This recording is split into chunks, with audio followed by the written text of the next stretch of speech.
It's the people you thought you knew, like you've never seen them before. The power. He operates within his own country where he is like a god. The disaster. I was shocked. It was looking like in German concentration camps. The unexpected. The individual is so bizarre, it's impossible to predict his actions. Kim Jong-il, next on Biography.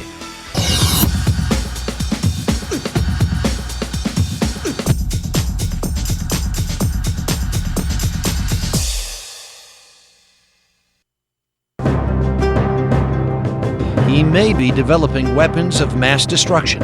He's tossed international weapons inspectors out of North Korea. They've taken steps to activate their nuclear weapons program. That is serious. He may already have 2 nuclear weapons, with his eye on even more. They are less than 6 months from having 5 or 6 nuclear weapons. When you have nuclear weapons and you have artillery that can set Seoul on fire, it's a very dangerous scenario. And Kim Jong-il may be threatening the world with them. The North Korean regime seems to believe that the way to get people to engage with it is to try and blackmail them into it. That is how authoritarian regimes exist, because they have arbitrary power and they terrorize people, and their unpredictability is what is terrorizing about it. Is he a madman? A lunatic? If we deal with Kim Jong-il as a madman, crazy man, and not very bright person, we are totally wrong. He is crazy like fox. He is a very shrewd calculator and is a strategic thinker. Kim Jong-il rules a country on the edge of starvation with an iron hand. Now he may have nuclear weapons. The question is, what would Kim Jong-il do with them? Is his weapons buildup a threat of war, or a desperate attempt to be taken more seriously on the world stage? It's impossible to be certain about almost anything in Kim Jong-il's life. Different, often opposite stories abound, and they start as early as the day he was born. One is the official North Korean propaganda story, which is that he was born at a secret revolutionary base camp run by his father on the base of the holy mountain of Paektu on the border between North Korea and China, or between Korea and China. On February 16, 1942, there was a double rainbow that came up in the sky. The flowers bloomed in the middle of winter, all to herald the birth of the next great leader of North Korea. In fact, we now know he was born literally in a hovel in the Soviet Union while his family was under Soviet protection. So this is a man with this heroic myth, and the reality is in very stark contrast indeed. At the time of Kim's birth in 1942, his father, Kim Il-sung, was a commander of the Soviet Army, trained in guerrilla warfare by the Russians in Siberia. Kim's mother, Kim Jong-suk, was a member of Kim Il-sung's army. We don't really know much about her early years, except that she was apparently a very dedicated communist and a good wife and support to Kim Il-sung. Kim Il-sung spent most of his guerrilla career in China. But at the very end of this, in the fall of 1940, the Japanese basically pushed out these guerrillas into Russia, into the Soviet Far East, and that's when Kim Il-sung ended up in Siberia and became a member of the Soviet Army for the last 4 or 5 years of the war. At the end of World War II, the Soviets sent Kim Il-sung and his family back to Korea. Russia controlled North Korea, and because of his loyalty to the Soviet Army, they put him in charge. He set up a rigid totalitarian government and became the great leader, worshipped and feared. Kim Il-sung was the founder of the North Korean Republic. He was blessed both by Chinese and Russians, and he was a very charismatic ruler, and he was a shrewd strategic thinker and very able person. Everyone who knew him or saw him, even those who despised him and lived to talk about it later, say that he did have a great aura of charisma. He had a great presence. And as for his son, Kim Jong-il, there were acts of evil attached to his name soon after his birth. A terrifying story links him to the death of his own brother, who drowned at the age of 2. When they fell into the water, he came up first, and when his brother tried to raise his head, he kept pushing his head under. Another report said he was laughing as he was hearing his brother going blub, blub, blub. There's no way to know for sure. It just feeds a little bit too well into this idea that he was an evil guy from the very beginning. A lot of these reports come to us filtered through South Korean intelligence, who had at that time a vested interest in conveying a rather negative image of him. That his brother died during this episode seems clear, and whether he actively killed him or it occurred on his watch, in either case it had to have really very wounding effects on him psychologically. More wounds followed. In 1949, the same year his father was named chairman of the Korean Workers' Party, young Kim's mother died suddenly in childbirth. But the death of his mother is not even recorded in North Korea's official biography. It is as if she never died. There's a kind of an image that she's still alive. She's still the mother of Korea. She was a key figure as his mother, somebody he loved, and whose stature he has been polishing, furbishing as the mother of the revolution.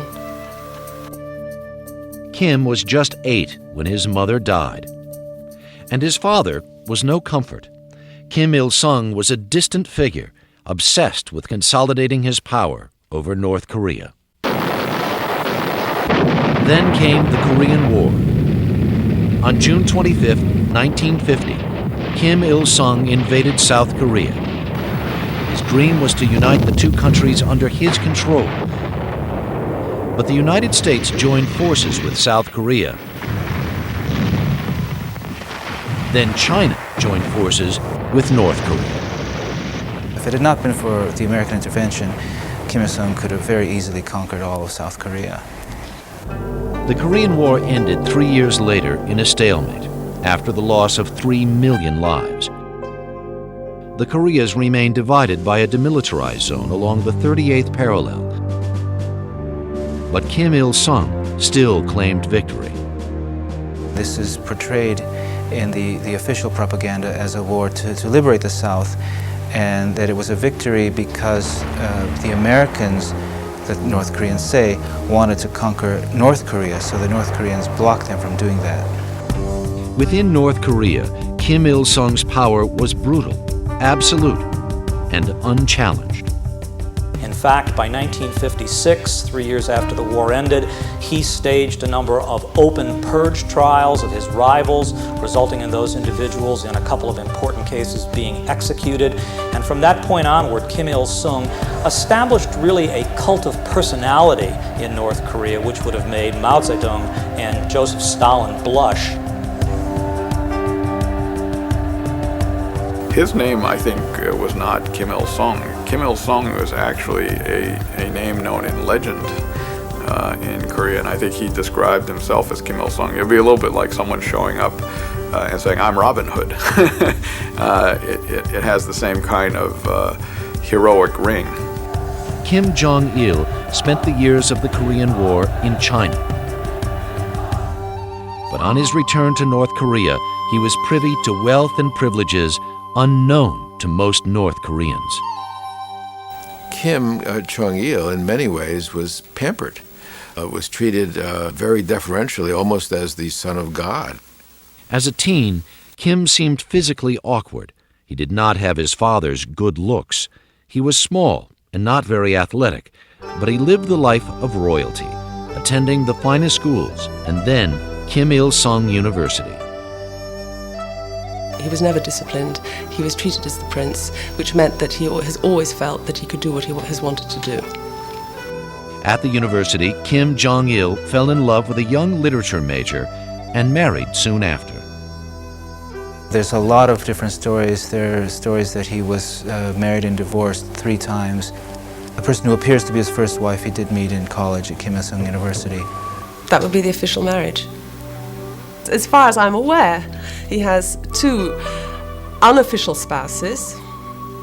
There was Song Hye-rim, who was North Korea's movie star, #1 actress all the way through the 1960s. And from that union came a son, Kim Jong-nam, born in 1971.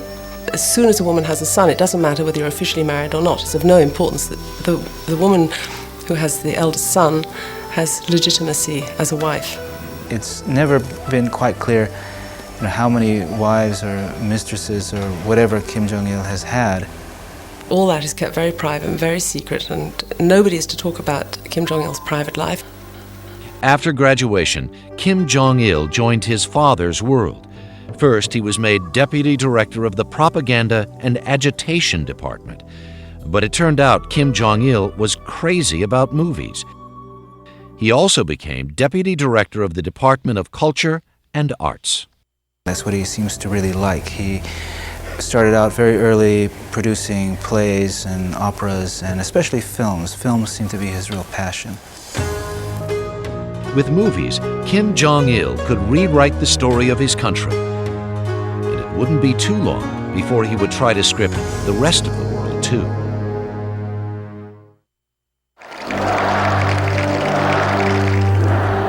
By the early 1970s, Kim Il-sung was still the absolute ruler of North Korea, with a powerful army, and as it now appears, a growing interest in nuclear weapons. But it was becoming clear that the North Korean dictator was grooming his son, Kim Jong-il, as his heir apparent. Kim Il-sung seems to have understood that communist systems had one major flaw, and that was the question of succession. Once a really powerful leader died, then there was a struggle for power to come after him. The best way to ensure Kim Il-sung's continued influence over Korea, even after his death, was to pass on power to his eldest son in this traditional, Korean Confucian manner. Kim Jong-il began to consolidate his own power. He ousted old-time party officials, replacing them with younger members loyal to him. And even as his father remained the great leader, Kim Jong-il began to take over the day-to-day affairs of government. And one big task, to develop his father's ideology of Juche. It means self-reliance, and of course, what that leads to is a government which is attempting to end any dependence on any other nation in the international community, viewing this as the best way to ensure its own self-government, its own independence, and its own sovereignty. But he wasn't a public figure yet. And then in 1974, there were these mysterious reports in the North Korean media referring to something called the Party Center. The Party Center was doing this, the Party Center ordered that, and it began to be clear that the Party Center referred to the younger Kim Jong-il. But Kim Jong-il's true fascination was with the arts. He is credited with directing 5 operas, and he wrote books on opera and film. This film book was very un-Hollywood. It had chapter titles like "The Director is the Commander of the Creative Group" and "Be Loyal to the Party and Prove Yourself Worthy of the Trust it places in you." Kim Jong-il's obsession with movies had him overseeing every film made in North Korea, and his personal home video library was reported to contain 20,000, mainly Western films. I'm going to make him an offer he can't refuse. The Godfather, James Bond. Do you expect me to talk? No, Mr. Bond, I expect you to die. And the Friday the 13th series were reported to be some of Kim Jong-il's favorites. Kim Jong-il was so desperate to become a movie mogul, he orchestrated a bizarre escapade right out of a screenplay. In 1978, he ordered the kidnapping of one of South Korea's biggest movie stars, Chae Eun-hee.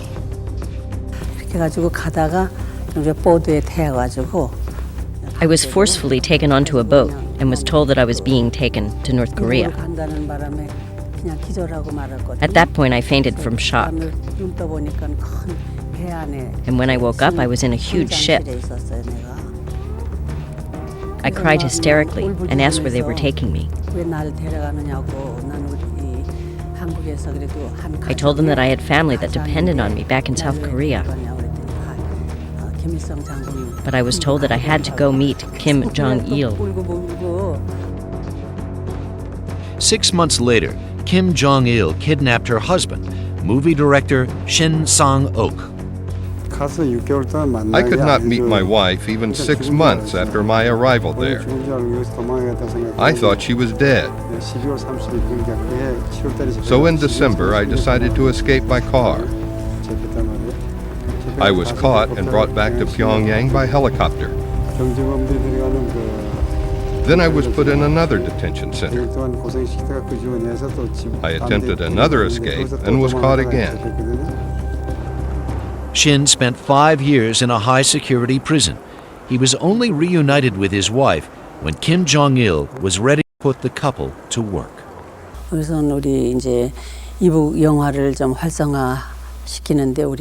He wanted our cooperation and help in reigniting the movie industry in North Korea. And we had no choice but to accept his proposal and then to work for him and appear in the movies in order to gain his trust and confidence. One of the films they made together was Bulgasari, a tale of a monstrous hero made of metal who would lead the people against an invading army.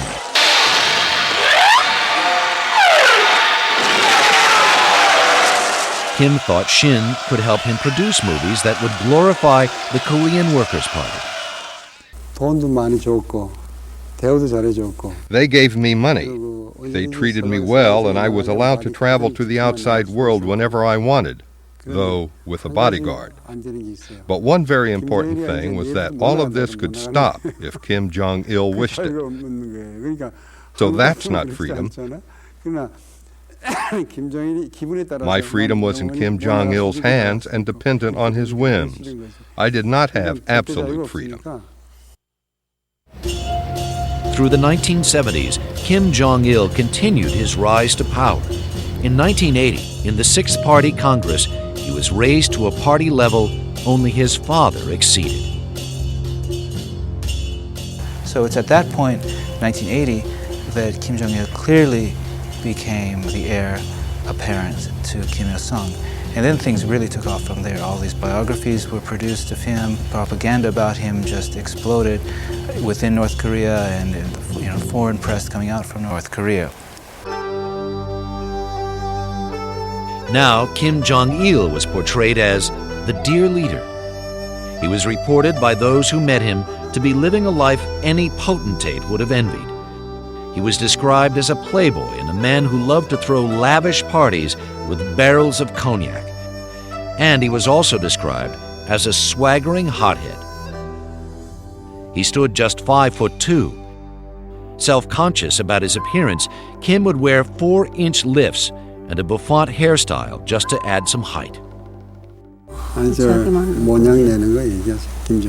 He has an appearance complex. He's short and fat, and so in trying to cover that up, he wears high heels and other gear to camouflage his shortcomings. He tries to be trendy, but maybe at times it doesn't come out right. The problem is there is no one to tell him that. No one dares. Chae Un-hee and Shin Sang-ok escaped North Korea 8 years after their capture, but Kim Jong-il's reign of terror had just begun.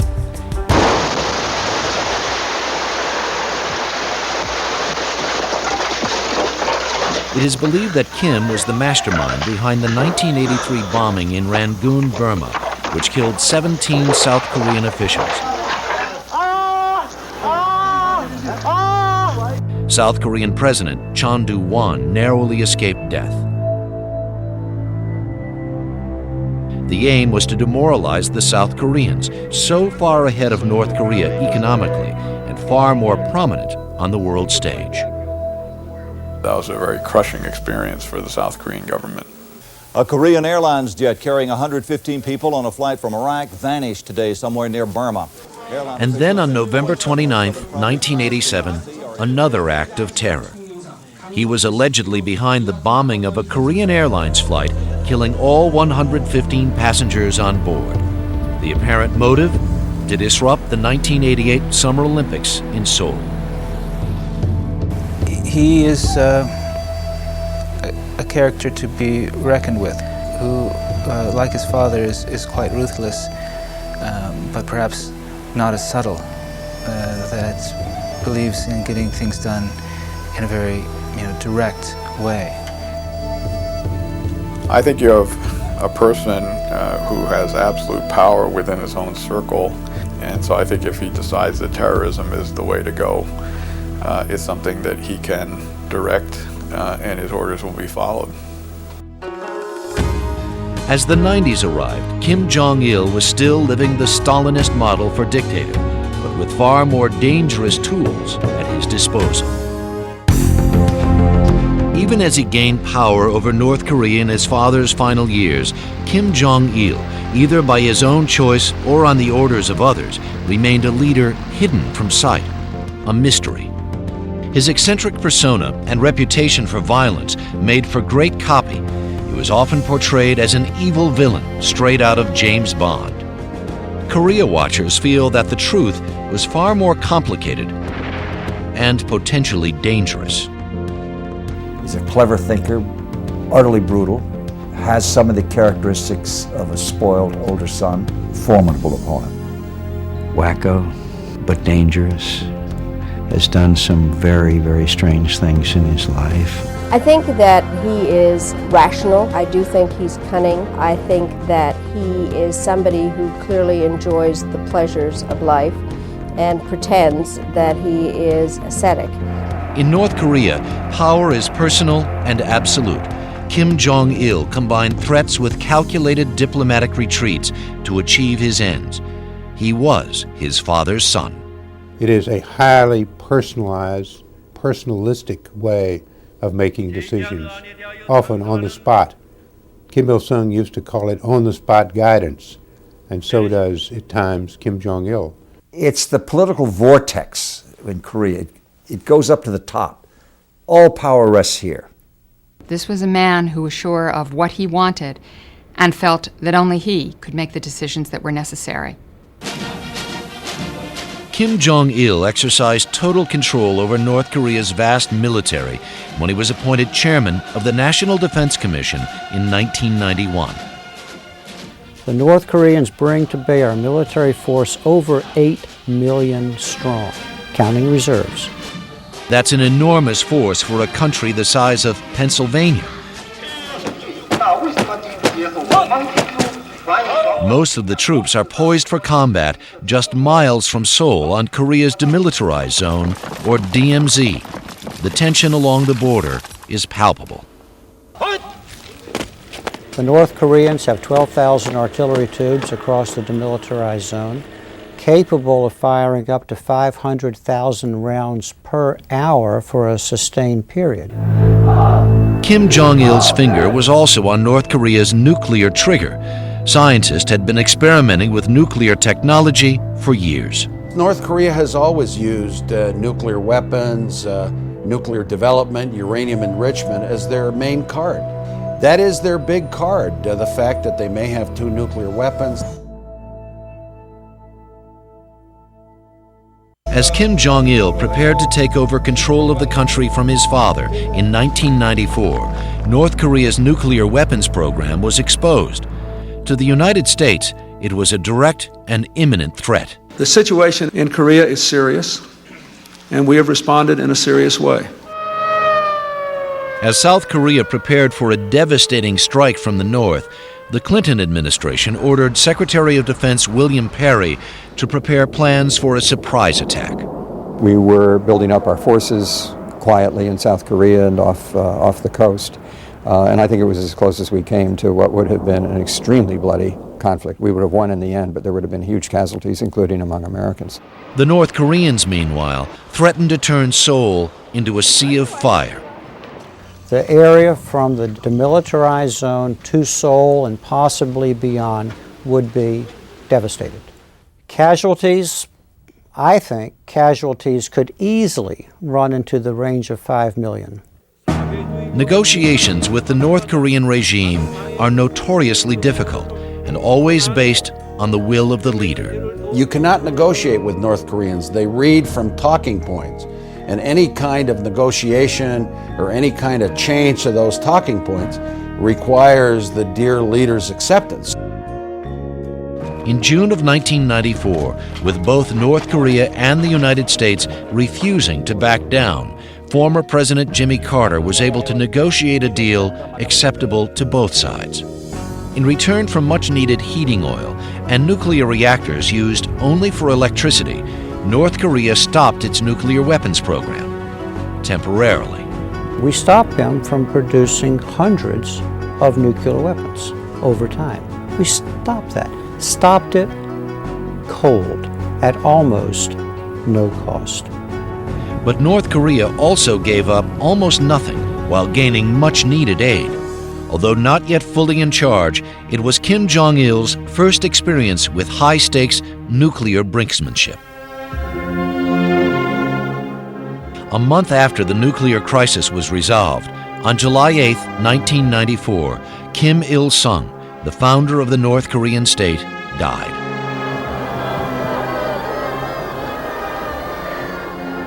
His passing was the end of an era and a day of great mourning in North Korea. It was a day when even animals wept, according to North Korean sources. The death of his father was a major challenge for Kim Jong-il.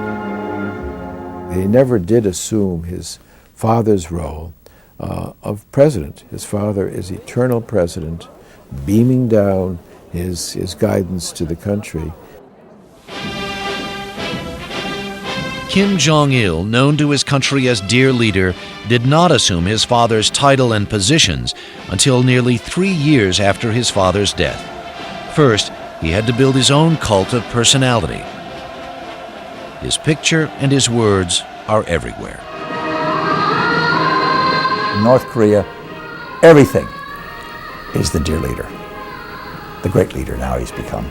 The banners, the slogans. I mean, it must be very weird to go through a town and see statues of yourself all the time, or statues of your father, and be called the Dear Leader or the Great Leader, and have everybody wear your image on their lapel. The Dear Leader's position as the unchallenged leader of Korea, really glorified and central to all policies in the North, has been something that continues today and has been built upon, of course, by his son, Kim Jong-il. But building a cult around a leader who had almost never spoken publicly had been a challenge. To this day, I don't know that Kim Jong-il has actually made a speech to the people. Glory to the officers and soldiers of the revolution. This brief remark is believed to have been his first and one of the few made to the North Korean public. But the glorification never stops. In 1982, Kim Jong-il's birthday became an official holiday, and in 1995, it became a 2-day national celebration. The capital city of Pyongyang is a testament to the political power of Kim Jong-il and his father, and a monument to their cult of personality. During the Korean War, Pyongyang was basically reduced to rubble by American bombers. And it was then built up as a monumental city with tremendously broad boulevards with very little traffic. Big buildings in the Stalinist style, many of them. But it's all a stage set, a facade, according to James Lilly, who toured the city in 1995. We saw this 100-story hotel that was empty. Nothing worked in it. Elevators, water, anything. Empty, except for the first 3 floors. One also gets a sense that there is no life in the city, that many of the apartment buildings probably have no one living in them. There isn't the kind of either street traffic or street noise that you would normally see. The city remains the ultimate fantasy for Kim Jong-il. The creation of the quite magnificent city of Pyongyang is a creation for his own self-delusion perpetuation. The reality of the cities and countryside outside of Pyongyang is another story. It's a strange, sad tale that Kim Jong-il struggled mightily to keep from public view in the 1990s. But this news could not be controlled. Behind the pageantry, behind the monuments, is the North Korea that Kim Jong-il has attempted to hide. Kim Jong-il has kept North Korea in the dark, literally. It's a country so poor that a satellite photograph taken at night shows none of the bright lights obvious in South Korea. In 1995, even as Kim Jong-il continued to lavish money on the military, North Korea was hit hard by disaster. A crippling famine swept across the country, leaving no one untouched. We've seen desperate cases of severe malnutrition.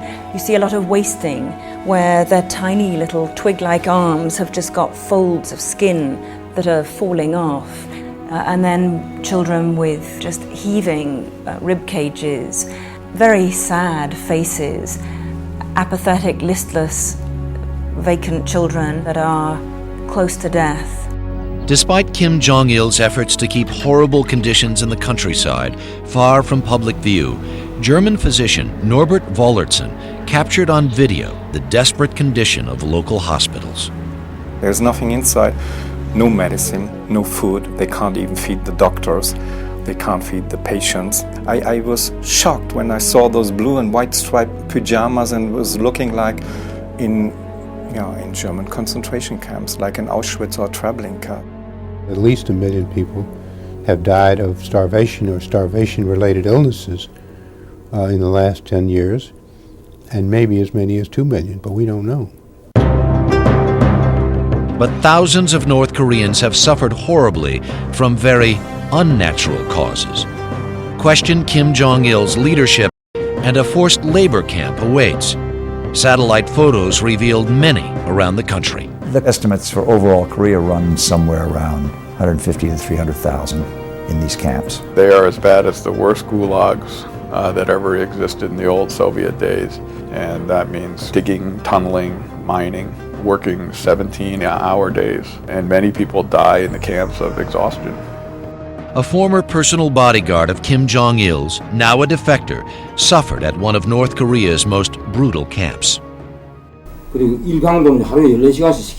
I was required to work 16 hours a day, and if I stopped, they would beat me with a large wooden club. The reason I have all of these scars is because I was beaten very badly. I lost the sight in my right eye, and most of my teeth were broken. I've used the term malignant narcissism to characterize him because he's so caught up in his own grandiose self-image. He really can't empathize with the pain or suffering of others, including his own people. Except in a quirky bit of fate, the plight of Pyongyang's traffic women. This was one cause that did move Kim Jong-il. He saw a woman traffic policeman on a rather cold day in a uniform in which she would be cold. And he got very involved in great micromanaging detail and helping to design new uniforms which would keep these officers more comfortable. But Kim Jong-il doesn't need popular support. Western aid provides the basis for his survival, and it's the illicit sale of arms and military technology around the world that keeps North Korea afloat. Well, the mess starts with the North Koreans. They, in probably about 1997, undertook, at the suggestion of the Pakistanis, a secret uranium enrichment program to produce uranium enriched to the point that it could be usable in nuclear weapons. As he restarted his secret nuclear program, Kim Jong-il slyly began a charm offensive with the goal of directing aid dollars into North Korea. North Korea has started opening itself in a very slow, controlled way to the rest of the world. They, most dramatically with South Korea, with the summit meeting of 2000. The June 2000 summit in Pyongyang between Kim Jong-il and South Korean President Kim Dae-jung made headlines around the world.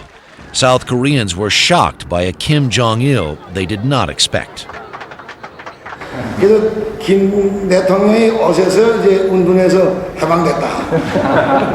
He was engaging, he was rational, he was talking to their leader, he was saying to South Koreans, let's get together. For a while, he became extremely popular in South Korea, to the point that the government was worried people were going overboard.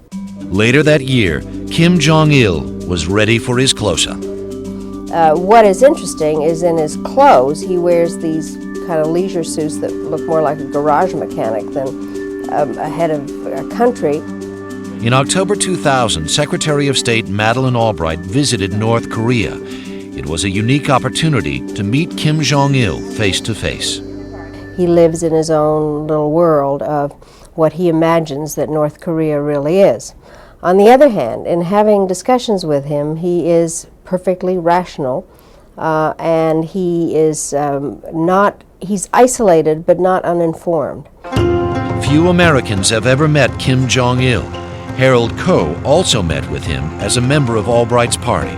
He gave us the impression of almost an aging rock star, trying to get our attention. And he was very much an impresario.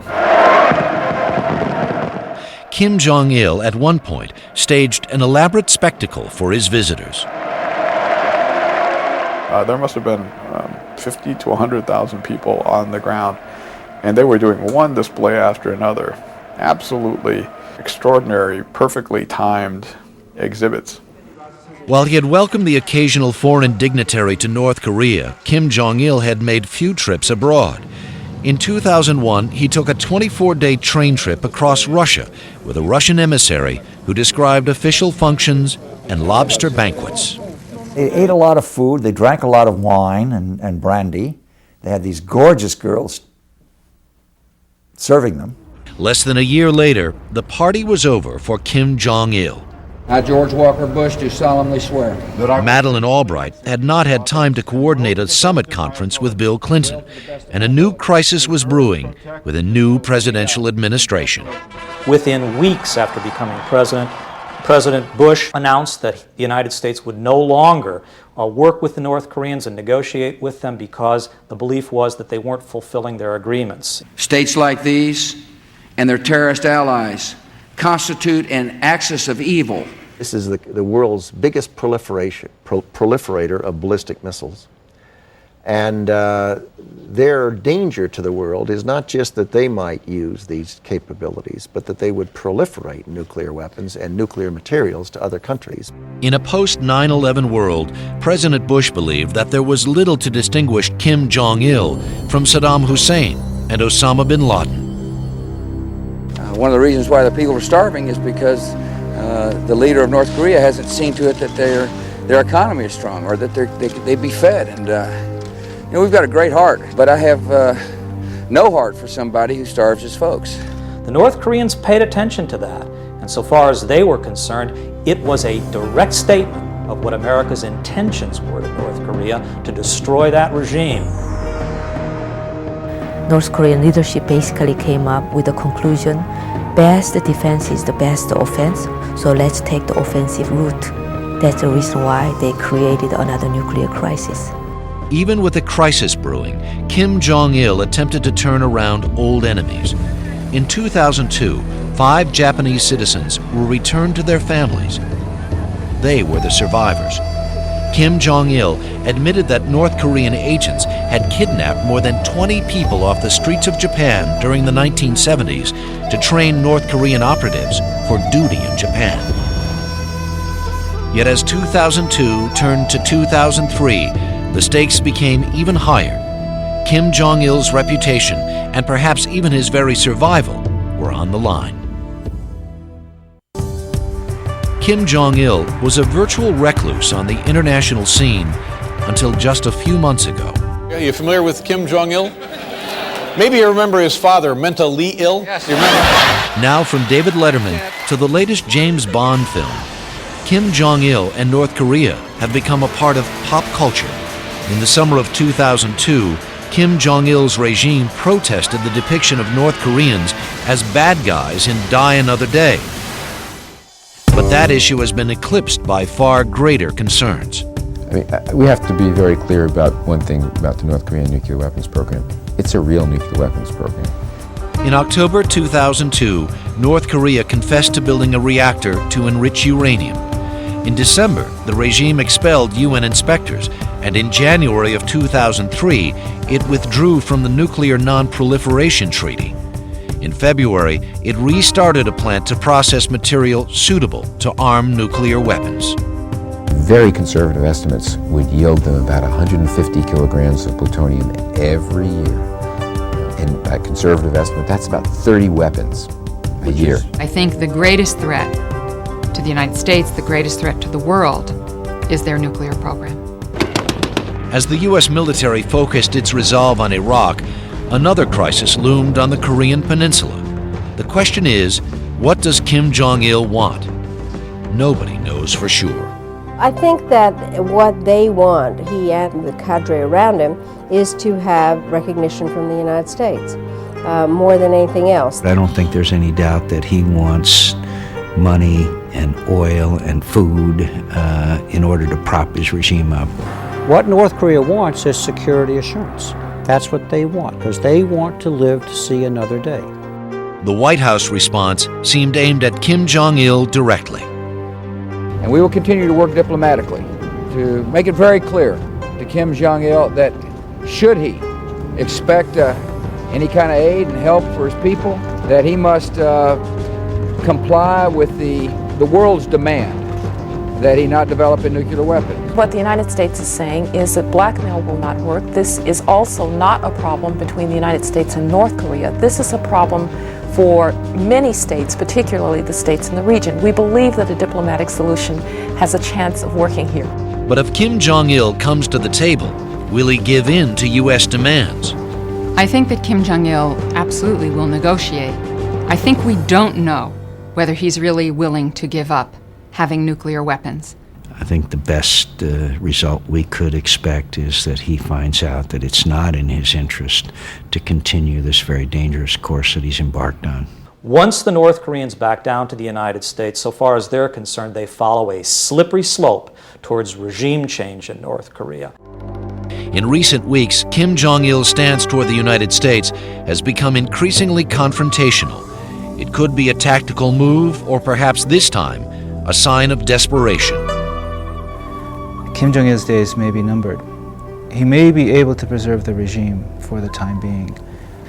There is no way they can maintain this kind of isolation for very much longer. Is Kim Jong-il's North Korean empire due to fall? We may not have to look further than the movies. One movie he very much liked was The Gladiator, which I thought was very ironic because it was from the kind of the decaying days of imperial Rome, in which someone plays the Caesar figure, and Kim Jong-il struck me very much as that kind of figure.